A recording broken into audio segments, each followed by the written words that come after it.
Good evening students, मैं जे के मौर्य स्वागत करता हूं आप लोगों का एग्जामपुर के ऑनलाइन प्लेटफॉर्म पे।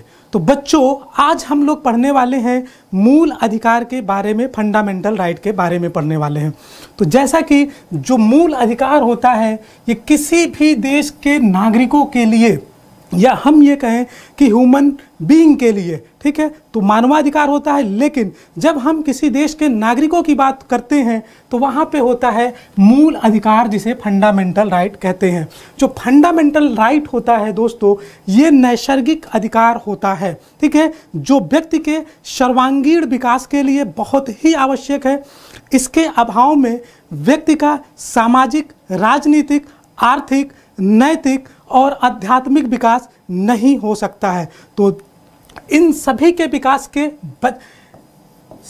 लोगों के सर्वांगीण विकास के लिए महत्वपूर्ण होता है हमारा मौलिक अधिकार, ठीक है। तो चलिए हम लोग देखते हैं कि मौलिक अधिकार क्या है। तो देखिए दोस्तों, जब हम बात करते हैं मौलिक अधिकार की, तो पूरे विश्व में सबसे पहले जो मौलिक अधिकार आया था 1215 का जो मैग्ना कार्टा है, 1215 का मैग्ना कार्टा विश्व में मूल अधिकारों के लिए सबसे पहले हम कह सकते हैं जननी है, क्योंकि 1215 में इंग्लैंड के राजा के खिलाफ, ठीक है, इंग्लैंड के राजा से 1215 में वहाँ के सामंतों के द्वारा, ठीक है, वहाँ के सामंतों के द्वारा जबरदस्ती बाय फोर्सफुली एक जो अधिकार पत्र था उस पर सिग्नेचर करवाया गया, और तभी से यहाँ पे इंग्लैंड के लोगों को ये मौलिक अधिकार या ये मैग्ना कार्टा मिला। इसीलिए हम भारत के संविधान में जो हमारा पार्ट 3 है, भाग 3 जो है, इसको भारत के संविधान का मैग्ना कार्टा कहते हैं। तो इसी तरह से जब भी कहीं एक अधिकार की बात होती है, अधिकारों की शुरुआत की बात होती है, तो हम उसे मैग्ना कार्टा कहते हैं। तो हमारे देश के संविधान का जो भाग 3 है वो मौलिक अधिकारों से संबंधित है, मूल अधिकारों से, और इसमें अनुच्छेद 12 से लेकर के 35 तक जो अनुच्छेद है, इसमें मूल अधिकारों की बात की गई है। तो मूल अधिकार इंग्लैंड में सबसे पहले 1215 में साइन करवाया गया वहाँ के सामंतों के द्वारा, जिसे मैग्ना कार्टा कहते हैं, और इसके बाद फ्रांस में 1789 में, फ्रांस में पूरे विश्व में अगर हम कहें तो किसी भी संविधान में लिखित रूप से जो मौलिक अधिकार को जगह दिया गया वो फ्रांस में दिया गया 1789 में। और इसके बाद अमेरिका के संविधानविदों ने, जब अमेरिका का संविधान बन रहा था तो वहाँ पे इसे लिखित रूप से संविधान में जगह दिया गया। तो इस तरह से इसका विकास होता है। और हमारे देश में जो ये मूल अधिकार लिया गया है दोस्तों, वो कहाँ से लिया गया है? तो यूएसए के संविधान से लिया गया है, ठीक है। तो यहाँ हम लोगों ने क्या देखा मूल अधिकार के बारे में, जो हमारे संविधान के भाग 3 में अनुच्छेद 12 से 35 तक है, ठीक है, लोगों के सर्वांगीण विकास के लिए इंपॉर्टेंट है। सबसे पहले 1215 में मैग्ना कार्टा साइन किया गया था, इंग्लैंड के राजा से करवाया गया था सामंतों के द्वारा, और फ्रांस में लिखित रूप से संविधान में जगह दिया गया था। और उसके बाद यूएसए के संविधानविदों ने अपने संविधान में लिखित रूप से इसे जगह दिया, और हमने जो अपने संविधान में मूल अधिकारों को शामिल किया है तो वो यूएसए से शामिल किया है। तो आपसे क्वेश्चन ये बनता है कि हमारे देश के संविधान में जो मौलिक अधिकार को जगह दिया गया है वो कहाँ से लिया गया है दोस्तों? तो वो लिया गया है यूएसए के संविधान से। चलिए अब हम आगे बढ़ते हैं कि संविधान के बारे में अगर बात करें तो भारत में अगर हम मौलिक अधिकारों का इतिहास देखें तो 1931 का 1931 का जो कराची अधिवेशन था, ठीक है, कराची अधिवेशन में वल्लभ भाई पटेल के द्वारा सबसे पहले मौलिक अधिकारों की मांग की गई थी, जिसके प्रारूप को किसने तैयार किया था? तो जवाहरलाल नेहरू ने तैयार किया था, ठीक है। तो ये जो है 1931 का जो कराची अधिवेशन था, यहाँ पे वल्लभ भाई पटेल के द्वारा, ठीक है, वल्लभ भाई पटेल के द्वारा यहाँ पे क्या किया गया था? सबसे पहले मौलिक अधिकारों की डिमांड की गई थी, मांग की गई थी, ठीक है। उसके बाद क्या होता है, जब हमारा भारत का संविधान बनता है तो उसमें बहस की जाती है और इसको सम्मिलित किया जाता है। तो चलिए अब हम आगे पढ़ने से पहले हम लोग पहले समझते हैं कि जो मौलिक अधिकार है इसकी विशेषता क्या है। मौलिक अधिकार की विशेषता हम लोग देख लेते हैं। तो विशेषता क्या है इस मौलिक अधिकार की? तो देखिए जो मौलिक अधिकार है वो क्या है, ये जो है आपका इनफोर्सिबल है। क्या है बच्चों, ये जो मौलिक अधिकार है इनफोर्सिबल है, ठीक है, इनफोर्सिबल है, यानी कि ये क्या है, प्रवर्तनीय है, ठीक है, प्रवर्तनीय है। प्रवर्तनीय का मतलब क्या है, इनफोर्सेबल का क्या मतलब है कि इसको फोर्सफुली लागू कराया जा सकता है। मौलिक अधिकारों को हमारे संविधान के द्वारा, यानी कि संविधान में इसको दिया गया है जगह, और इसको जो है सुप्रीम कोर्ट के द्वारा, सुप्रीम कोर्ट जो है इसको इस मौलिक अधिकारों का रक्षक कहा गया है। संविधान का तो रक्षक है ही, संविधान का तो रक्षक है ही हमारा जो सुप्रीम कोर्ट है, लेकिन जो फंडामेंटल राइट है इसकी गारंटी किसने ली है, इसको पूरा करवाने की, इन्फोर्स करने की गारंटी किसने ली है, तो वो ली है सुप्रीम कोर्ट ने। तो देखिए दोस्तों, जो सुप्रीम, देखिए कोई भी वस्तु जो होती है जब तक कि उसे गारंटी ना मिले, यानी कि गारंटी है नो वैल्यू विदाउट गारंटर, तो गारंटर के बिना गारंटी का कोई मतलब नहीं है। जैसे आप चाइना का प्रोडक्ट ले लीजिए, तो चाइना के प्रोडक्ट में क्या होता है, उसकी वारंटी नहीं होती, गारंटी नहीं होती, इसलिए कहते हैं कि चल जाए तो चांद तक और न चले तो शाम तक। तो इसलिए मौलिक अधिकारों का महत्व तभी है जबकि उसको लागू करवाया जाए, क्योंकि आपको पता है कि जब हमारा देश आज़ाद हुआ था तो उस समय हमारे देश में विभिन्न तबके के लोग थे, बहुत ऊंचे नीचे, हमारे देश में बहुत सारी जो है विविधता है, अनेकता में एकता है, विभिन्न धर्मों के लोग रहते हैं, तो बहुत उसमें ऊंचे लोग हैं तो निचले लोग हैं। अंबेडकर जी का विशेष ध्यान था कि जो समाज के पिछड़े तबके के लोग हैं, अगर इसको अच्छे से एनफोर्सेबल नहीं किया जाएगा तो उनको ये अधिकार नहीं मिल पाएगा, उसके लिए चिंतित है। तो इसीलिए इसको क्या किया गया, काफ़ी बहस करने के बाद सुप्रीम कोर्ट को इसका रक्षक बनाया गया, ठीक है, और बाद में हाई कोर्ट को जो है इसका आर्टिकल देख लीजिए, अनुच्छेद 32, अभी डिटेल में हम लोग पढ़ेंगे, इसके अंतर्गत 5 रिटें भी जारी कर सकता है। हाई कोर्ट के अंतर्गत आप सीधे हाई कोर्ट में जा सकते हैं 226 के अंतर्गत, और सुप्रीम कोर्ट में अनुच्छेद 32 के अंतर्गत जा सकते हैं। तो हमारे संविधान में, संविधान का कोई भी ऐसा पार्ट नहीं है जिसके लिए आप डायरेक्टली सुप्रीम कोर्ट जा सकते हैं। उसके लिए क्या करना पड़ता है, हमें पहले सेशन कोर्ट, ठीक है, उसके बाद हाई कोर्ट, फिर जो है तब जाके अपील करके आप सुप्रीम कोर्ट में जा सकते हैं। जो लास्ट स्टेज होता है सुप्रीम कोर्ट होता है, लेकिन एकमात्र ऐसा भाग है हमारे संविधान का, मैग्ना कार्टा है, जिसके लिए, जिसको इन्फोर्स करवाने के लिए आप सीधे सुप्रीम कोर्ट जा सकते हैं। ये क्या है, अब एक क्वेश्चन इसमें पूछा जाता है कि ये वाद योग्य है या नहीं है, तो ये क्या है बच्चों, तो ये वाद योग्य है। वाद योग का क्या मतलब होता है, वाद योग का मतलब होता है वाद योग और वाद विवाद इस पे किया जा सकता है। तो अब देखिए, जब हम वाद योग्य की बात करते हैं ना, तो यहीं पे डीपीएसपी भी आ जाता है, ठीक है, कंपेयर जब हम करेंगे तो डीपीएसपी आ जाएगा। देखिए, जब हमारा संविधान बनाया जा रहा था तो उस समय इस बात पे बहस हुई कि जो अधिकार हैं वो 2 तरह के दिए जाएं, टाइप ए और टाइप बी, ठीक है। तो टाइप ए ऐसे अधिकारों को कहा जा रहा था जो तत्काल जरूरी है लोगों के विकास के लिए, उनके डेवलपमेंट के लिए, और टाइप 2 जो हम अभी साधन संपन्न नहीं, क्योंकि हमारा देश अभी आज़ाद हुआ था, अभी विकास करना था, सरकार के पास इतने ज़्यादा संसाधन नहीं थे कि वो सभी अधिकारों को दे दे। तो इसलिए जो टाइप 2 वाली जो बात हो रही थी उसका एक बीच का समाधान निकालते हुए उसको डीपीएसपी में जगह दिया गया। डीपीएसपी में जो जगह दिया गया, तो देखिए, जो पार्ट 3 में जो मूल अधिकार के अंतर्गत जगह दिया गया वो सरकार के विरुद्ध अधिकार प्राप्त हुए थे भारत के नागरिकों को। सरकार के विरुद्ध तो प्राप्त ही थे, साथ साथ पब्लिक, कोई भी पब्लिक किसी भी नागरिक या किसी भी पब्लिक के खिलाफ कोई भी ऐसा कार्य, ऐसा कृत्य नहीं कर सकती थी। राज्य सरकार कोई ऐसा काम नहीं कर सकती थी जो कि उस मौलिक अधिकारों का खंडन करे, ठीक है। तो इसलिए इसको जगह दिया गया।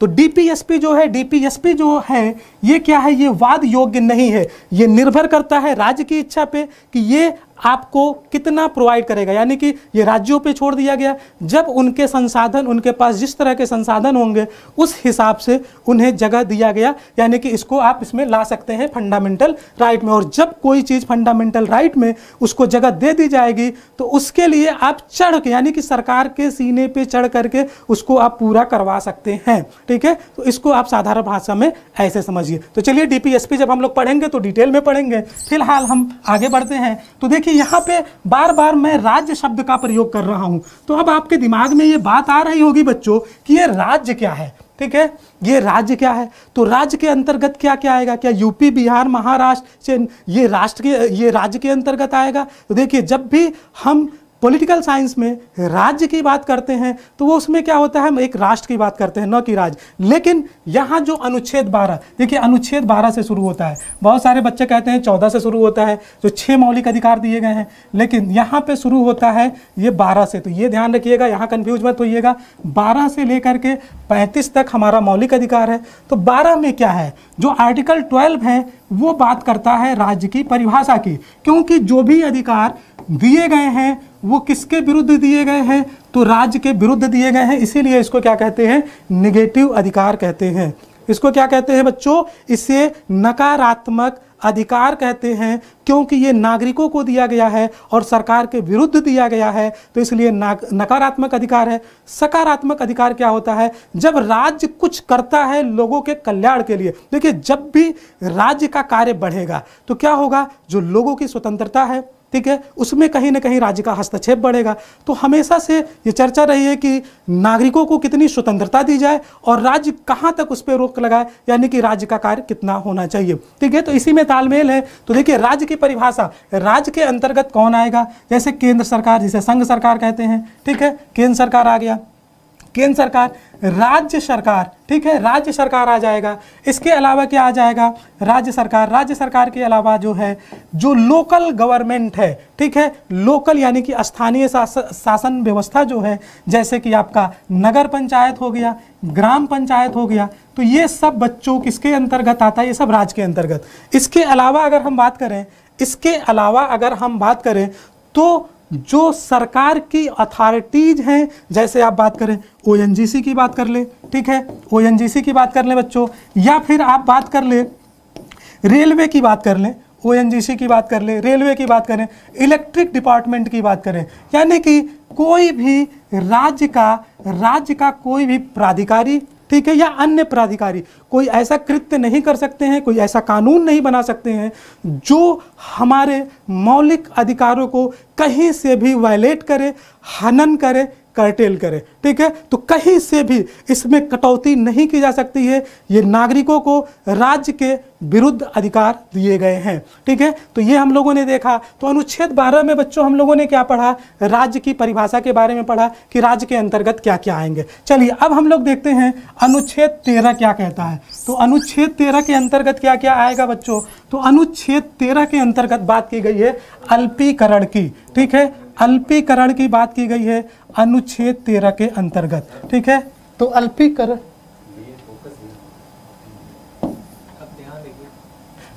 तो अल्पीकरण की बात की गई है। तो अल्पीकरण क्या है बच्चों, तो अल्पीकरण में हम समझते हैं कि अल्पीकरण क्या है। तो जब हमारा संविधान बना था, ठीक है, हमारा संविधान बनके कब लागू हुआ, 26 जनवरी 1950 को लागू हुआ। तो संविधान बनने के पहले, संविधान बनने के पहले जितने कानून थे, ठीक है, या जितनी परंपराएं थी, जैसे कि 1861 से ही आईपीसी की धारा 6061 से चली आ रही थी, या फिर संविधान बनने के बाद जो भी कानून बनेंगे, जो पहले के कानून थे वो वैसे ही लागू रहेंगे, तब तक लागू होते रहेंगे, उस मात्रा तक लागू होंगे जब तक कि वो हमारे मूल अधिकारों का हनन न करें। और जैसे ही कोई परंपरा हमारे मूल अधिकारों का हनन करती है तो वो क्या हो जाता है, संविधान के विरुद्ध हो जाता है, उसका अल्पीकरण कर दिया जाता है। और संविधान बनने के बाद भी संसद या राज्य विधानसभा या राज्य का कोई भी प्राधिकार या जो कुछ भी हमने राज्य के अंतर्गत अभी डिस्कस किया है, वो सब उनके द्वारा कोई ऐसा कानून नहीं बनाया जा सकता, ऐसा कोई कृत्य नहीं किया जा सकता जो कि हमारे मौलिक अधिकारों को कहीं से भी उसको नुकसान पहुंचाए या उसके कर्टेन करे या उसको हनन करे, ठीक है। तो ये आपका हो गया अल्पीकरण। अल्पीकरण का मतलब ये हुआ कि जब हमारा ये संविधान बन के तैयार हुआ तो उसके पहले जितने भी कानून थे अंग्रेजों के ज़माने के, और उसके बाद जितने भी कानून बनेंगे वो सब कोई ऐसे कानून नहीं होने चाहिए, ऐसी कोई परंपराएं, मतलब वो सब उसी तरह से लागू रहेंगी। लेकिन कोई भी ऐसा कानून नहीं बनेगा जो कि हमारे मौलिक अधिकारों का कहीं से हनन करे, ठीक है। तो ये हो गया संविधान। अल्पीकरण का मतलब आप लोगों ने समझ लिया। अब हम बात करते हैं अनुच्छेद 14 की, ठीक है। तो अनुच्छेद 14 देखिए, अब यहाँ से हमारा शुरू होता है 12 और 13 में तो हम लोगों ने राज्य की डिफिनीशन 12 में देख लिया, 13 में हम लोगों ने अल्पीकरण पढ़ लिया। अब हम लोग पढ़ेंगे 14 से 18। देखिए हमारा जो मौलिक अधिकार है 6 तरह के मौलिक अधिकार हैं। देखिए जब संविधान लागू किया गया था तो उस समय 7 मौलिक अधिकार दिए गए थे, लेकिन जो एक संपत्ति का अधिकार था उसको क्या किया गया, उसको बच्चों क्या किया गया, उसको हटा दिया गया। ठीक है, तो देखिए इससे क्या सिद्ध हो रहा है कि जो हमारा मौलिक अधिकार है, ठीक है, मौलिक अधिकार जो है उसको जो है पूरी तरह से हम ऐसा भी नहीं कह सकते हैं कि उसको कट नहीं किया जा सकता है। तो जो मौलिक अधिकार है जरूरत पड़ी तो उसमें केंद्र सरकार के द्वारा उसे क्या किया जा सकता है, घटाया जा सकता है या उसे बढ़ाया भी जा सकता है, जैसा कि संपत्ति के अधिकार को हटा दिया गया था। तो संपत्ति के अधिकार को क्यों हटाया गया था, सिंपल सा समझते हैं, फिर हम 6 अधिकार को देखते हैं। तो जो संपत्ति का अधिकार था उसके द्वारा देश, जैसे देखिए अगर सरकार कोई विकास का काम करना चाहती है, जैसे मान लीजिए रेल बनाने जा रही है, अब सबकी ज़मीनें सरकार ने ले लिया, अब वो फंडामेंटल राइट के अंतर्गत है, तो अब आपका वो अधिकार है कि आप सरकार को देना चाहें तो दे, न देना चाहें तो न दे, सरकार आपसे ज़बरदस्ती नहीं ले सकती है। तो अब क्या हुआ, अब जैसे मान लीजिए रेल या हाईवे बन के चला गया, अब आपका खेत पड़ गया, आप कहें कि नहीं मैं तो गवर्नमेंट को नहीं दूंगा, अब आप पहुंच गए सुप्रीम कोर्ट, तो सुप्रीम कोर्ट क्या कहेगा, सुप्रीम कोर्ट तो मौलिक अधिकारों का संरक्षक है, तो वो कहेगा कि जो है इसको सरकार क्या करे, अपने रेल के रास्ते को या अपने हाईवे को मोड़ ले, क्योंकि फंडामेंटल राइट है, फंडामेंटल राइट का रक्षक सुप्रीम कोर्ट है। तो अब यहाँ पे गवर्नमेंट के सामने बहुत बड़ी समस्या आ गई कि अरे ऐसे तो हम कोई डेवलपमेंट कर ही नहीं सकते, अब सरकार के हाथ बंद गए। देखिए मौलिक अधिकारों में कितनी बड़ी ताकत है, संविधान निर्माताओं ने क्या, उनके अंदर क्या दिमाग था, उन्होंने कितने अच्छे तरीके से हमारे संविधान को सजोया है, कितना जबरदस्त अधिकार दिया है। तब उसके बाद संविधान में संशोधन किया गया, और ये कौन सा संविधान संशोधन था बच्चों, तो ये था 44वां कॉन्स्टिट्यूशनल अमेंडमेंट एक्ट। ये कब आया था, तो ये आया था 1978 में आया था। अब बच्चे यहाँ पे कंफ्यूज होते हैं कि सर इसको कैसे याद करेंगे, कुछ बच्चे 42 और 44 ऑप्शन में तो देगा ही आपको कंफ्यूज करने के लिए, ठीक है, तो अब यहाँ पे आप कंफ्यूज हो जाते हैं। देखिए यूपीएससी तक के एग्जाम में मैचिंग के लिए दे देता है कि कौन सा अनुच्छेद किससे मैच करता है या फिर कब आया, तो अब यहाँ पे कैसे याद करेंगे, तो मैं ट्रिक भी साथ में बताता चला हूँ। देखिए 4-4 कितना होता है बच्चों, 8 होता है, तो 4-4-8 याद रखें, 1978 आप कभी नहीं भूलेंगे। तो ये कौन सा था, 44वां संविधान संशोधन था। 44वें संविधान संशोधन के द्वारा जो हमारा संपत्ति का अधिकार था उसको वहां से हटा करके कहां जगह दिया गया, तो 300 को के तहत इसको कौन सा कानून बना, इसको बना दिया गया कानूनी अधिकार, ठीक है, कानूनी अधिकार। और मैं बता दूं बच्चों, उसी अधिकार पे आप सुप्रीम कोर्ट में दावा कर सकते हैं जो आपके इस फंडामेंटल राइट यानी कि भाग 3 के अंतर्गत आएगा। तो जब इसको यहाँ से निकाल दिया गया तो अब ये बन गया कानूनी अधिकार, और कानूनी अधिकार के लिए आप सुप्रीम कोर्ट नहीं जा सकते हैं डायरेक्टली। देखिए कानूनी अधिकार, देखिए आपका पड़ोसी आपसे आपका कानूनी अधिकार नहीं छीन सकता है, लेकिन सरकार आपसे कानूनी अधिकार के अंतर्गत अगर कोई चीज़ है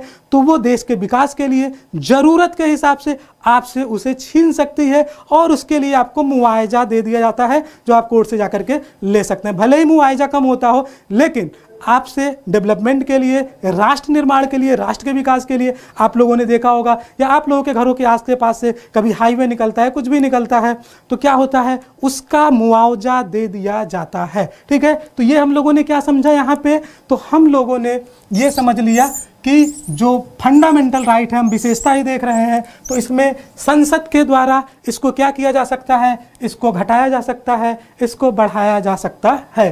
तो चलिए, तो हमारे जो 6 मूल अधिकार हैं इसको हम लोग पहले देख लेते हैं कि कौन कौन से इस समय वर्तमान में 6 मूल अधिकार हैं। जैसा कि संविधान जब बना था तो उसमें 7 मूल अधिकार थे, लेकिन बाद में संशोधन करके जैसा कि हमने भी आपको बताया 6 कर दिया गया। तो ये 6 मूल अधिकार कौन है आपको बिल्कुल अच्छे से याद होना चाहिए। तो पहला कौन सा है दोस्तों, पहला है समानता का अधिकार, ठीक है। पहला कौन सा अधिकार है, तो पहला है समानता का अधिकार, ठीक है। इसके लिए अनुच्छेद क्या दिया गया है, तो इसका जो अनुच्छेद है वो है 14 से 18। मोस्ट इंपॉर्टेंट है, ये आर्टिकल आपको याद होने चाहिए। अभी हम डिटेल में 14, 15, 16, 17, 18 को भी पढ़ने वाले हैं। दूसरा जो है मौलिक अधिकार हमारा, इसमें आता है स्वतंत्रता का अधिकार। कौन सा अधिकार आता है बच्चों, स्वतंत्रता का अधिकार।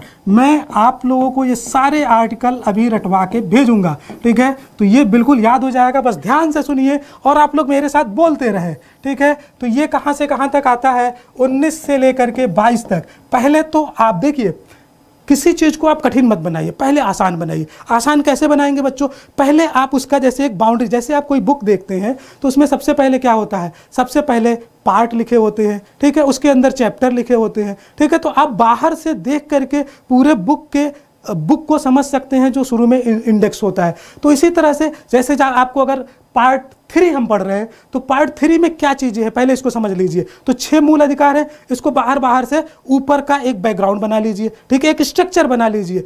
फिर पहले बाहर से जो जैसे हम बाउंड्री बनाते हैं ना किसी चीज़ की, तो उसके अंदर बना लीजिए कि आप यहाँ पे कंफ्यूज ना हो। तो हमारा समानता का अधिकार 14 से 18 हो गया बच्चों। दूसरा स्वतंत्रता का अधिकार है 19 से 22 हो गया। तीसरे अधिकार की बात करें तो ये हो जाएगा शोषण के विरुद्ध अधिकार, ठीक है, शोषण के विरुद्ध अधिकार, ये हमारा तीसरा अधिकार हो जाता है, ठीक है। तो शोषण के विरुद्ध अधिकार, इसका आर्टिकल कौन सा है? तो इसका आर्टिकल है बच्चों 23 और 24, ठीक है, 23 और 24। बहुत बच्चे इसमें कंफ्यूज हो जाते हैं, 14 से 18 होगा या 19 से 22 होगा या 18 से 22 होगा, तो इसमें कंफ्यूज हो जाते हैं। बिल्कुल कंफ्यूजन आपका दूर हो जाएगा, आपके दिमाग से ये सारी चीज़ें खत्म हो जाएंगी। याद कराने की जिम्मेदारी हमारी, बस केवल आप सेशन को ध्यान से देखते रहें। शोषण के विरुद्ध अधिकार हो गया।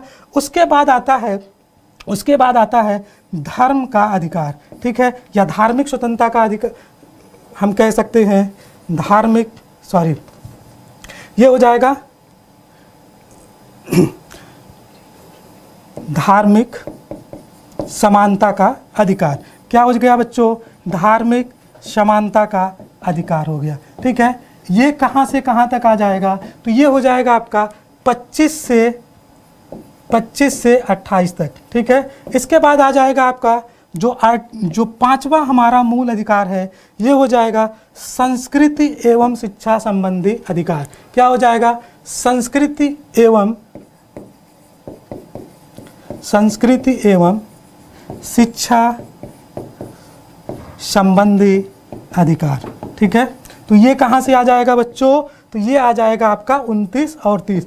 और ये मैं आप लोगों को बता दूं, ये केवल अल्पसंख्यकों को दिया गया है, संस्कृति एवं शिक्षा संबंधी अधिकार, क्योंकि आपको पता है कि जिसका बहुमत होगा, जो अल्पसंख्यक होंगे उनको समस्या हो सकती है, उनको जो है ऐसा लग सकता है कि भाई जैसे सपोज दैट अगर आप बहुसंख्यक, आपके आसपास अगर मुस्लिम बहुसंख्यक हैं तो जो हिंदू होंगे उनको थोड़ा सा अनकंफर्ट फ्री लगेगा, और उनको लगेगा कि जो उनका धर्म की रक्षा है या जो उनकी स्वतंत्र संस्कृति की रक्षा है वो कहीं ना कहीं से उसमें प्रॉब्लम आ रही है, व्यवधान आ रहा है। या अगर हम मुस्लिम समुदाय की बात करें, सिख समुदाय की बात करें, ठीक है, किसी भी अल्पसंख्यक की बात करें, तो जहाँ बहुसंख्यक समुदाय के लोग रहते हैं तो वहाँ उनके हिसाब से शिक्षण संस्थान होंगे, वहाँ की जो भी चीज़ें होंगी उनके हिसाब से होंगी। तो उन्हें लगेगा कि हमारी जो संस्कृति है वो कहीं ना कहीं से हमें एक्सेप्ट करना पड़ रहा है उन चीज़ों को, और हमारी संस्कृति कहीं ना कहीं से मिट रही है। तो इसलिए उन्हें संस्कृति एवं शिक्षा संबंधी अधिकार दिया गया है। इसको हम लोग अभी डिटेल में पढ़ेंगे। तो छठवां जो अधिकार है वो जो है ये आपका है संवैधानिक उपचारों का अधिकार। छठवां अधिकार कौन सा है? संवैधानिक उपचारों का अधिकार, ठीक है। बहुत इंपॉर्टेंट अधिकार है बच्चों, संवैधानिक उपचारों का अधिकार। और जैसा कि हमने अभी बताया कि कितने अधिकार थे? 7 थे, जिनमें से जो एक अधिकार था कौन सा?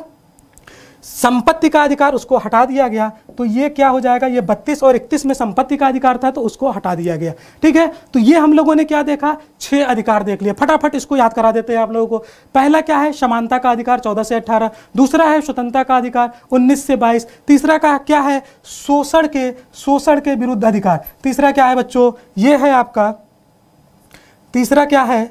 शोषण के विरुद्ध अधिकार, ठीक है। शोषण के विरुद्ध अधिकार जो 23 और 24 है। इसके बाद आपका क्या है? शोषण के विरुद्ध अधिकार है। और इसके बाद हमारा जो चौथा अधिकार है वो है धार्मिक स्वतंत्रता का अधिकार है, ठीक है, धार्मिक समानता का अधिकार है। और इसके बाद संस्कृति एवं शिक्षा संबंधी अधिकार जो कि 25 से 28 तक है, 29 और 30 है। और ये क्या था? धार्मिक समानता का अधिकार क्या था? 25 से 28। संस्कृति एवं शिक्षा संबंधी अधिकार 29 और 30 है। संवैधानिक उपचारों का अधिकार जो है वो अनुच्छेद 32 है। और अनुच्छेद, देखिए अब यहाँ से एक क्वेश्चन बनता है, अनुच्छेद 32, जो अनुच्छेद 32 है इसे डॉक्टर भीमराव अंबेडकर जी ने इसे क्या कहा है? संविधान की आत्मा कहा है। तो very Saul of Indian constitution, संविधान की आत्मा। अब देखिए संविधान की आत्मा से संबंधित दो क्वेश्चन बनते हैं। एक होता है देखिए प्रस्तावना जो है उसे भी संविधान की आत्मा कहा जाता है। तो देखिए अब इसमें जो एग्जामिनर है आपको कैसे कंफ्यूज करेगा, अगर आपसे ऐसे पूछा जाए कि कौन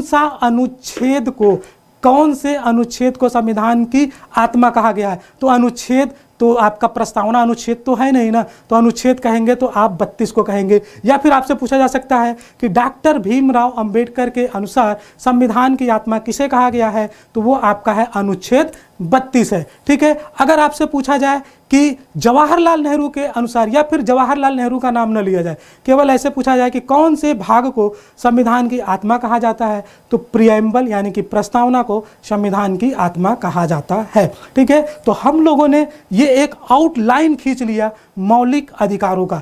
ठीक है, मौलिक अधिकारों का हम लोगों ने ये आउटलाइन खींच लिया। तो अब हमको क्या पढ़ना है, एक एक करके हमको पूरा इन 6 अधिकारों को पढ़ना है, जो आपके स्टेट पीसीएस के लिए, यूपीएससी के लिए, ठीक है, बहुत अच्छे से इंपॉर्टेंट है। ठीक है, तो इनसे क्वेश्चन बहुत, अब क्वेश्चन इससे कैसे पूछे जाते हैं, तो क्वेश्चन देखिए सिंपल सा, यहाँ से देखिए, यहाँ से आपके यूपीएससी में क्वेश्चन पूछे गए हैं सीधे सीधे कि समानता का अधिकार दे दिया, शोषण का विरुद्ध अधिकार, या इधर से 2-3 अधिकार एक तरफ दे दिया और दूसरे तरफ मैचिंग करने के लिए दे दिया गया। अब आपसे पूछा जाएगा कि किससे किसको मैच करेंगे। ठीक है, तो यहाँ से हो गया।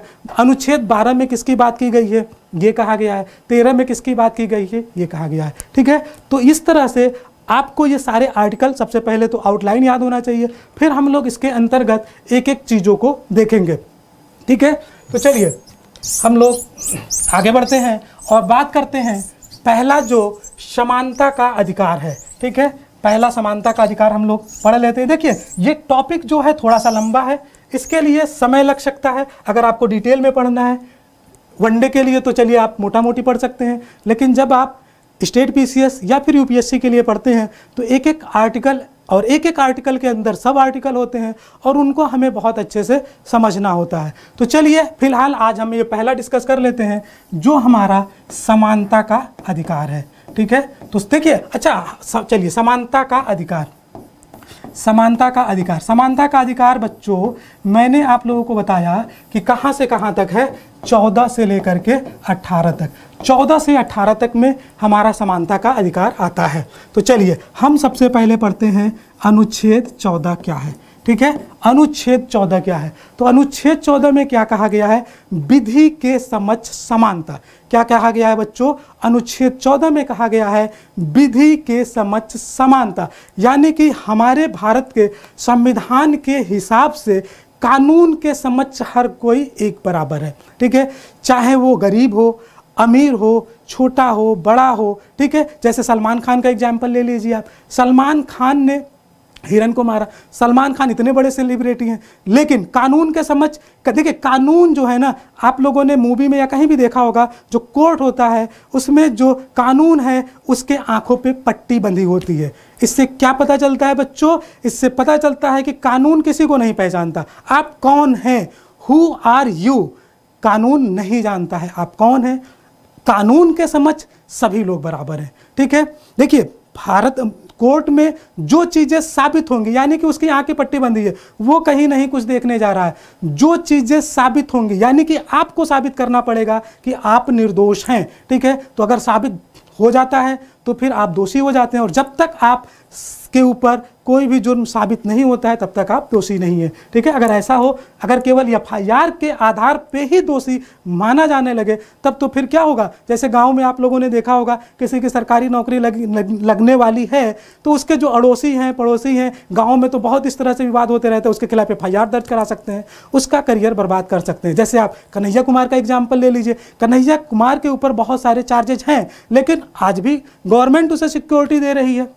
ठीक है, वो जेल नहीं गया, तो अभी तक जब तक किसी के ऊपर कोई आरोप सिद्ध नहीं है तब तक उसे सारे अधिकार प्राप्त है। ठीक है बच्चों, तो चलिए हम समानता का अधिकार, तो अनुच्छेद 14 में क्या देखा हम लोगों ने, विधि के समक्ष समानता, विधि के समक्ष समानता। ठीक है, विधि के समक्ष समानता, तो ये हो गया आपका पहला, हम लोगों ने देख लिया। ठीक है, देखिए ये कहाँ से लिया गया है बच्चों, तो ये यूके से, इंग्लैंड से लिया गया है। विधि के समक्ष समानता कहाँ से लिया गया है, इंग्लैंड से लिया गया। अच्छा, इसी के अंतर्गत एक और आता है, विधियों का समान संरक्षण आता है, विधियों का समान संरक्षण। ठीक है, तो ये कहाँ से लिया गया है?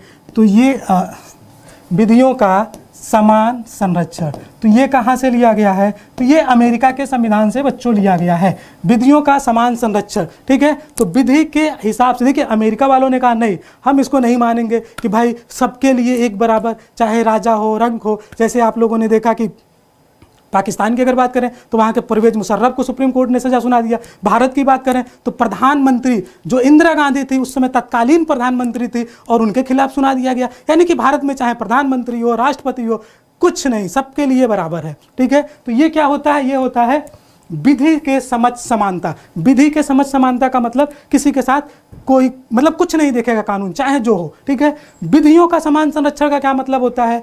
कि समान लोगों के साथ समान व्यवहार। ठीक है, समान लोगों के साथ कैसा? समान व्यवहार। असमान के साथ असमान व्यवहार। इसका क्या मतलब हुआ? जैसे मान लीजिए एक लड़का है, नाबालिग लड़का है, और एक मान लीजिए कि आप मोर देन 18 हैं, आप एडेड हैं। अब कहें कि वो भी भारत का नागरिक है, हम भी भारत का नागरिक हैं, उसका ट्रेन में आधा टिकट क्यों लगता है, हमारा पूरा क्यों टिकट लगता है? तो आप पता चले सुप्रीम कोर्ट पहुंच जाए। तो ऐसा नहीं है बच्चों, इसमें क्या है? समान। वो समान नहीं है ना, वो आपका एडल्ट नहीं है, इसलिए उसको दिया गया है। इसके अलावा क्या है? इसके अलावा क्या है? जैसे मान लीजिए कुछ विशेषाधिकार दिए गए हैं। किसको दिए? कुछ विशेषाधिकार दिए गए हैं, जैसे कि हमारे राष्ट्रपति हैं, राज्यपाल हैं, ठीक है, या फिर संसद के सदस्य हैं। इन लोगों को कुछ विशेषाधिकार दिए गए हैं। यानी कि इसका अपवाद है, यानी कि जब तक वो अपने पद पर हैं, उनके विरुद्ध परमादेश जारी नहीं किया जा सकता है। ठीक है, उनके खिलाफ कोई फौजदारी का मामला दर्ज नहीं हो सकता है। संसद सदस्यों की बात की जाए तो जब सत्र चल रहा हो उस दौरान उनको कोर्ट में पेश होने के लिए जबरदस्ती उन्हें बाध्य नहीं किया जा सकता है। ठीक है, तो ये क्या है? इन लोगों को कुछ विशेषाधिकार हैं, यानी कि समान लोगों के साथ समान और असमान के साथ असमान। अगर साधारण पब्लिक है तो उसके लिए एक समान व्यवहार। तो आई होप ये चीज़ें आपको क्लियर हो गई होंगी। तो ये क्या हो गया? हम लोगों ने देखा, देखिए भारत में क्या हुआ है, ये कहाँ से लिया गया है? तो यूएसए से। ये क्या है? ये जो है यूके यानी कि इंग्लैंड। ठीक है, तो हमारे देश में हमारे सुप्रीम कोर्ट ने ये फाइनल किया है कि जो विधि के समझ समानता है उसी के अंतर्गत ये भी उसी के अंतर्गत शामिल है। ठीक है, चलिए अब हम लोग बात करते हैं अनुच्छेद 15 की। ठीक है, तो अनुच्छेद 15 में क्या है बच्चों? तो देखिए इसमें हम लोगों ने क्या देखा? विधि के समझ समानता। और इसमें क्या होगा? इसमें देखिए 5 चीजें हैं, आपको याद रखना है। क्या है? मैं आपको बता दे रहा हूं। धर्म, ठीक है, मूल वंश, जाति, लिंग, जन्म स्थान। 5 पॉइंट याद रखिए, बिल्कुल याद कर लीजिए, मेरे साथ बोलो बच्चों। धर्म, मूल वंश, जाति, लिंग, जन्म स्थान के आधार पर किसी के साथ कोई भेदभाव नहीं किया जाएगा। ठीक है, फिर से सुनिए, लिख दे रहा हूं मैं कौन कौन सा है। 5 पॉइंट ध्यान रखिए। धर्म हो गया, ठीक है, धर्म हो गया। दूसरा क्या है? मूल वंश हो गया। ठीक है, मूल वंश हो गया। तीसरा क्या हो गया? जाति हो गया। ठीक है, क्या हुआ? धर्म, मूल वंश, जाति, लिंग और जन्म स्थान। लिंग और कौन सा है? जन्म स्थान है। तो इसके आधार पर किसी के साथ कोई भेदभाव नहीं किया जा सकता है। कैसे? अब देखिए धर्म की बात करें, चाहे हिंदू हो, मुस्लिम हो, सिख हो, ईसाई हो, किसी के साथ कोई भेदभाव नहीं। ठीक है, जैसे हमारा जो भारत है, हमारा जो देश है बच्चों, ये धर्मनिरपेक्ष राज्य है। यहाँ पे क्या है? हमारे राज्य का कोई धर्म नहीं है, सभी धर्मों को समान संरक्षण प्रदान किया गया। तो धर्म के आधार पर कोई भेदभाव नहीं होगा। ठीक है, जन्म मूल वंश के आधार पे। मूल वंश क्या होता है? जैसे वंश के आधार पे। ठीक है, वंश के, जैसे हिटलर को आपने देखा, उसने रेसेस के आधार पर ही उसने आर्यों को श्रेष्ठ कहा, बाकियों को कटवा दिया, कितना दर्दनाक मौत हुआ था। तो किसी तरह से आप किसी वंश के आधार पे नहीं कर सकते। या फिर आप हिस्ट्री पढ़ें और हिस्ट्री में जैसे आप जाएं, सिंधिया की बात करें तो सिंधिया के जो पूर्वज थे, इन लोगों ने अंग्रेजों का साथ दिया था। या फिर ओवैसुद्दीन की अगर बात करें तो इनके पूर्वजों ने भी अंग्रेजों का साथ दिया था। तो अब आप कहें कि इनके वंश के आधार पर चूंकि इन लोगों ने अंग्रेजों का साथ दिया था तो हम इनके साथ वंश के आधार पर भेदभाव करेंगे, तो ऐसा नहीं। इतिहास को भूल जाइए, अब सभी लोग समान हैं। तो ये क्या हो गया? वंश के आधार पर भेदभाव नहीं कर सकते हैं। उसके बाद अगर हम बात करें, मूल वंश हो गया, धर्म हो गया, जाति के आधार पर। बच्चों हमारे देश में जाति के आधार पर 70 साल संविधान लागू हुए हो चुके हैं, 70 साल से ज़्यादा हो चुके हैं, लेकिन आज भी धर्म के आधार, जाति के आधार पर भेदभाव किया जाता है। मानता हूं कि शहरों में नहीं किया जाता है, शहरों में अब ये भेदभाव खत्म हो गया है, लेकिन जो बच्चे गांव के रहने वाले हैं उनको पता होगा कि जो निचली जाति के लोग होते हैं उनको बराबर में बैठने नहीं दिया जाता है। आज भी ये चीज़ें हैं, जबकि हमारे संविधान में, मूल अधिकार में ये प्रावधान किया गया है कि ऐसी असमानता नहीं हो सकती है, लेकिन फिर भी आज भी गाँव में चले जाइए तो है। ठीक है, तो उनको बराबर बैठने नहीं दिया जाता है। उनको खाने के लिए जो नॉर्मल बर्तन है जिसमें लोग खाते हैं, जैसे घर में अगर कोई मजदूर काम करता है तो उसको वो बर्तन नहीं दिया जाता है। तो आज भी जाति के आधार पर भेदभाव किया जाता है। जो अंबेडकर थे ना, अंबेडकर को बहुत बड़ी चिंता थी। देखिए, अंबेडकर को कुछ लोग कह सकते हैं कि वो राष्ट्र में, देखिए राष्ट्र में हमेशा कांग्रेस के साथ में नहीं थे। उनको सबसे बड़ी चिंता इस बात की थी कि अगर देश आज़ाद भी हो जाता है ना, तो जो अनुसूचित जाति के लोग हैं उनका तो शोषण होगा ही, उनका तब भी शोषण होगा, आज अंग्रेजों के समय हो रहा है, उसके बाद भी शोषण होगा। तो इसलिए वो कहते थे कि पहले देश आज़ाद होने से पहले ज़रूरी है कि ये जो भेदभाव है, छुआछूत है, वो हटा दिया जाए। देखिए, छुआछूत इस समय जो शहरों के बच्चे हैं उनको समझ में नहीं आता होगा, जो इंग्लिश मीडियम के बच्चे हैं उनको समझ में नहीं आता होगा, क्योंकि अब तो मोरल एक सिंपल सा है कि हम लोग आपस में शेयर कर लेते हैं, अपने टिफ़िन भी शेयर कर लेते हैं, साथ में आना जाना। लेकिन अब तो बहुत अच्छा एग्जाम्पल है जो कोरोना आ गया है। कोरोना में क्या है बच्चों, कोरोना में अगर जैसे मान लीजिए 4 लोग बैठे हुए हैं, तो 4 लोग बैठे हैं, उसमें कोई आ गया जिसको कोरोना है, तो आप लोग क्या कहेंगे, अरे दूर हटो दूर हटो दूर हटो। तो इस तरह से अब आप ये सोचिए कि क्या ये जो कोरोना महामारी है, क्या ये जो है जाति या यहाँ पे क्या छुआछूत की भावना है? तो ये छुआ, देखिए हमारे संविधान में ये भी लिखा हुआ है कि अगर कोई ऐसी बीमारी है, ठीक है, जो कि संक्रमण उससे हो सके, जो फैलने वाली बीमारी है, तो उसके लिए भेदभाव मतलब छुआछूत किया जा सकता है। यानी कि ये तो प्रिकॉशन की बात है ना भाई, आपकी वजह से किसी दूसरे को वो रोग फैल जाए तो फिर ये गलत है, तो वहाँ पे किया जा सकता है। ठीक है, तो छुआछूत आप लोग समझ गए। गांव में तो बहुत ज़्यादा छुआछूत होता है। ठीक है, चलिए हम हिस्ट्री में नहीं जाना चाहते हैं क्योंकि वो बहुत बड़ी बातें हो जाएंगी। तो यहाँ पे क्या हम समझ लिया आप लोगों ने। देखिए, जितनी भी भेदभाव होता है मोस्टली वो जाति के आधार पे होता है।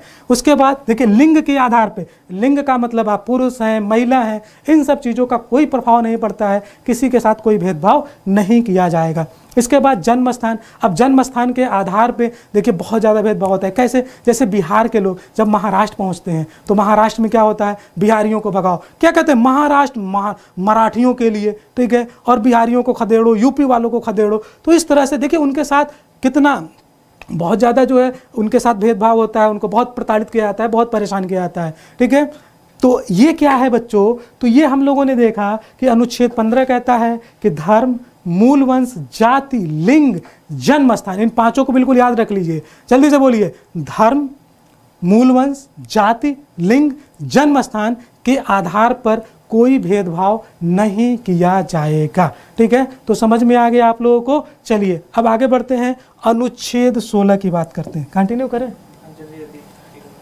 अनुच्छेद 16 की बात करें अगर, तो इसमें क्या है, इसमें क्या है, इसमें क्या है, नौकरी की बात की जाए। ठीक है, नौकरी के में जो है, ठीक है, नौकरी में सबको समानता दी जाएगी। ठीक है, इन किसी भी आधार पर लोक नियोजन में किसी के साथ कोई भेदभाव नहीं किया जाएगा। ठीक है, लेकिन इसके लिए जो है कुछ पॉजिटिव रेस्ट्रिक्शन भी हैं। ठीक है, अब देखिए सकारात्मक, अब क्या है, देखिए हमारे देश में धर्म, मूल, ये तो कहा गया है कि धर्म, देखिए यहाँ पे एक पॉइंट और जोड़ लीजिए, केवल, ठीक है, केवल धर्म, मूल वंश, जाति, लिंग या जन्म स्थान के आधार पर कोई भेदभाव नहीं किया जाएगा। लेकिन हमारे देश में विभिन्न समुदाय, विभिन्न तबके के लोग हैं, कोई ऊंच है, कोई नीच है, कोई बहुत पिछड़े से आता है, कोई बहुत डेवलपमेंट कर गया है। तो इतनी ज़्यादा असमानता है ना कि सबको एक लेवल पे लाना है। ठीक है, अब आप सोचिए अगर रेस में दौड़ा दिया जाए, एक लंगड़े को और एक बिल्कुल हष्ट पुष्ट आदमी हो, दोनों को रेस में भगा दिया जाए, तो अब बताइए क्या उनके साथ समानता होगी? तो वहाँ पे समानता नहीं हो सकती है ना। तो इस तरह से उनके साथ जो है, देखिए लोगों के कल्याण के लिए, ठीक है, भेदभाव किया जा सकता है, यानी कि उसे कहते हैं पॉजिटिव डिस्क्रिमिनेशन। क्या कहते हैं? Positive discrimination. जैसे मैं यहाँ आप लोगों को एक इसके माध्यम से समझाना चाहता हूँ। जैसे मान लीजिए ये है, कोई यहाँ पे है, कोई यहाँ पे है, ठीक है, कोई यहाँ पे है, ठीक है। अब बताइए ये जो है बहुत ऊपर है, ये बहुत निचले तबके के लोग हैं, ये किस तरह से तबके के लोग हैं। तो अब जैसे मान लीजिए अब इन सभी का कल्याण जरूरी है, नहीं तो फिर क्या होगा, असमानता फैल जाएगी, न्याय नहीं होगा लोगों के साथ। तो इनको एक साथ लाने के लिए आरक्षण की व्यवस्था की गई। जब संविधान लागू हुआ तो उस समय क्या हुआ, इनके लिए कुछ आरक्षण की व्यवस्था की गई, ठीक है। उसके बाद क्या हुआ, उस समय SC ST के लिए किया गया था। उसके बाद जो मंडल आयोग आया था, तो मंडल आयोग की सिफारिश को कब लागू किया गया था, तो 1990 में BP सिंह सरकार के द्वारा। कब, 1990 में BP सिंह की सरकार के द्वारा OBC को 27% आरक्षण दिया गया था। तो ये आरक्षण किस लिए था, तो अब आप ये कहें कि जाति के आधार पे, तो यहाँ भेदभाव हो गया, क्योंकि जाति के आधार पर ही आरक्षण दिया जाता है। तो ये बच्चों जाति के आधार पर ये भेदभाव नहीं है, इसको पॉजिटिव डिस्क्रिमिनेशन कहते हैं, कि उनके लेवल को ऊपर उठाने के लिए। देखिए जो आगे है उनको कहीं से रोका नहीं जा रहा है कि आप आगे बढ़ रहे हो तो तुमको खींच के पीछे ले आए और पीछे वाले को पुश करके फिर आपको बराबर कर दिया। जो आगे बढ़ रहा है, जिस गति से बढ़ रहा है वो बढ़े। लेकिन जो लोग, देखिए जो निचले तबके के लोग हैं वो पढ़ाई नहीं कर पाते हैं, बहुत देर से स्कूल जाते हैं। तो अब सोचिए जो बच्चा 3 साल से स्कूल जा रहा है, कॉन्वेंट स्कूल में पढ़ रहा है, नर्सरी से उसको ट्यूशन पढ़ा रहा है, एक पिछड़े वर्ग का बच्चा 10 साल का होकर स्कूल पहुंच रहा है। अब सोचिए अगर यहाँ पे समानता आप लगाते हैं तो वो तो पता चलेगा कि जब वो पहुंचेगा 21 साल का होगा तब तक वो हाई स्कूल इंटर में है, ठीक है, या फिर जब तक उसकी एज लिमिट खत्म हो जाएगी, जब तक उसको तैयारी करना चाहिए, या उसके पास संसाधन नहीं है जब तक वो वहाँ पे पहुँच पाता है तब तक। अब यहाँ पे क्या है, जो अगड़े समाज के लोग हैं, जो जनरल लोग हैं, वो लोग बच्चा जब पैदा होता है ना, तभी ये इवन कि बच्चा पैदा होने से पहले ही उनकी प्लानिंग हो जाती है कि बच्चे को क्या बनाना है। लड़का होगा तो उसको ये बनाएंगे, लड़की होगी तो उसको ये बनाएंगे। अब सोचिए, और ऐसा बच्चा जो पता ही नहीं है कि कितने पैदा हो जाएंगे, कैसे पैदा हो जाएंगे, क्योंकि इतनी निरक्षरता है और लोगों को, बच्चों का पेट पालना मुश्किल है, स्कूल भेजना मुश्किल है। अब उस बच्चे से अगर फाइट कराया जाए, अगर उनको पॉजिटिव डिस्क्रिमिनेशन उनके साथ न किया जाए, उनके एज में रिलैक्सेशन न दिया जाए, तो क्या होगा, असमानता ही तो समाज में फैलेगी। और हमारे संविधान का उद्देश्य है कि सबको एक लेवल पे लाना, सबको मुख्य धारा में जोड़ना, सबका सर्वांगीण विकास करना। तो इसलिए पॉजिटिव डिस्क्रिमिनेशन किया गया है बच्चों। हालांकि मेरी इन बातों का, देखिए जिनको आरक्षण मिल रहा है वो कभी नहीं चाहते हैं कि आरक्षण खत्म हो, और जिनको नहीं मिल रहा है उनको लगता है कि ये खराब है। चाहे सुप्रीम कोर्ट कहे, हम कहें, कोई भी कहे, उनको सब कुछ बुरा ही लगेगा। तो बस फिलहाल समझने के लिए आप इतना समझिए कि आपके संविधान में ये पॉजिटिव डिस्क्रिमिनेशन की बात की गई है। तो हम लोगों ने आर्टिकल 16 पढ़ लिया, अब मुझे इस बोर्ड को साफ करना पड़ेगा, तभी हम आपको आगे के आर्टिकल जो 17 है और 18, तो आज हम 17 और 18 पढ़ लेते हैं और इसके बाद हम लोग नेक्स्ट क्लास में पढ़ेंगे, ठीक है। तो चलिए, अनुच्छेद 17 क्या कहता है? अनुच्छेद 17 क्या कहता है? अनुच्छेद 17 क्या कहता है? अस्पृश्यता का अंत, ठीक है। अस्पृश्यता, जो मैंने ऑलरेडी आप लोगों को जाति में पढ़ा दिया है, अस्पृश्यता का अंत, ठीक है, अस्पृश्यता का अंत। मैं थोड़ा हैबिचुअल नहीं हूँ, पहली बार लिख रहा हूँ तो इसलिए कोई बात। चलिए, और 18 अनुच्छेद जो 18 है, इसमें क्या है, उपाधियों के अंत की बात की गई है। किसकी बात की गई है बच्चों? उपाधियों के अंत की बात की गई है। ये कौन सा अनुच्छेद है? तो अनुच्छेद आपका 18। 17 अस्पृश्यता का अंत, यानी कि किसी के साथ कोई भेदभाव नहीं किया जाएगा। ऑलरेडी मैंने बहुत डिटेल में बता दिया, तो अब इसको बताने की ज़रूरत नहीं है। उपाधियों का अंत क्या है? देखिए, पहले क्या होता था ना, राजा महाराजाओं के द्वारा, ठीक है, बहुत सारी उपाधियां बांट दी जाती थी, ठीक है, जैसे कैसरे हिंद हो गया, अरे ये तो राय साहब हैं, अरे ये तो लाड साहब हैं। गांव में आप लोगों ने देखा होगा, अरे ये कौन हो भैया, ये लाड साहब हम, ठीक है। तो इस तरह से बहुत सारी उपाधियां बांट दी जाती थी। अब उपाधियों से दिक्कत क्या थी बच्चों? उपाधियों से दिक्कत ये थी कि एक के समक्ष दूसरे को श्रेष्ठ दिखाना, ठीक है। एक के समक्ष जैसे ही नाम आता, अरे लाड साहब आ गए, अरे सब लोग उठ जाओ, लाड साहब आ गए, ठीक है। तो इस तरह से जो है, तो इस तरह से उपाधियां बहुत सारी बांट दी जाती थी। उससे समाज में क्या है, असमानता, एक दूसरे के समझ छोटा ऊंच नीच दिखाना, ये सब भावना आती थी। तो इसलिए क्या किया गया, उपाधियों का अंत किया गया। देखिए, संविधान को सजाने वाले लोगों ने इतनी खूबसूरती से सजाया। अब सोचिए बच्चों, सोचो बच्चों कि उस समय जब इतना इंटरनेट नहीं था, इतना डिजिटल क्रांति नहीं थी, तब उन लोगों ने इतनी गूढ़ बातें कही, इतनी समझदारी पूर्ण बातें कहा। और आज के नेता पता न कहाँ से पढ़ के आते हैं, क्या करते हैं कि इनको तो कुछ समझ में नहीं आता, बल्कि जो है उसको भी भ्रष्ट करने के चक्कर में में पड़े हैं, संविधान में संशोधन कर करके अपनी तरफ मोड़ने की बात करते हैं। तो देखिए ये नेताओं के अंदर ये क्वालिटी अब वो नहीं है। उन लोगों को देश प्रेम था, उन लोगों को देश बनाना था, लेकिन आज के नेताओं को क्या करना है, ऐसा नियम कानून बनाना है कि उनकी झोली भरे, भ्रष्टाचार हो, कहाँ से वो निकाल सके, इसलिए वो इस तरह की बातें करते हैं। तो उपाधियों का अंत यानी कि उपाधियों का अंत कर दिया गया। लेकिन इसके अपवाद भी हैं, इसके 3 अपवाद हैं। पहला अपवाद क्या है कि अगर कोई शिक्षण संस्थान के द्वारा, ठीक है, शिक्षा के द्वारा, ठीक है, या फिर किसी आर्मी में किसी रैंक के द्वारा अगर वो उपाधि मिलती है आपको, जैसे डॉक्टर की उपाधि हो गई, तो वो डॉक्टर की उपाधि को एक्सेप्ट कर सकता है और लिख भी सकता है। वो जो उपाधि है मेजर की है, जनरल की है, इंस्पेक्टर की है, आपकी पोस्ट, आपके रैंक के हिसाब से अगर आपको कोई उपाधि मिलती है तो आप उसको लिख सकते हैं। वो इसलिए नहीं है कि आप श्रेष्ठ हैं, बल्कि आपने वो ज्ञान हासिल किया है, वो पदवी हासिल की है, इसलिए आपको वो दिया गया है। ठीक है। दूसरी चीज़, कोई भी भारत का नागरिक किसी विदेश से, कोई भी भारत का नागरिक विदेश से कोई भी उपाधि को अर्जित नहीं कर सकता है। दूसरी चीज़, अगर कोई भारत के अंदर कोई विदेशी है जो भारत के अंदर किसी भी सेवा के पद पर है, तो वो किसी विदेश से कोई भी उपाधि बिना राष्ट्रपति की अनुमति के नहीं ले सकता है। इवन विदेशी भी कोई किसी और विदेश से उपाधि को ग्रहण नहीं कर सकता है बिना राष्ट्रपति के अनुमति के, अगर वो भारत में किसी लाभ के पद पर है।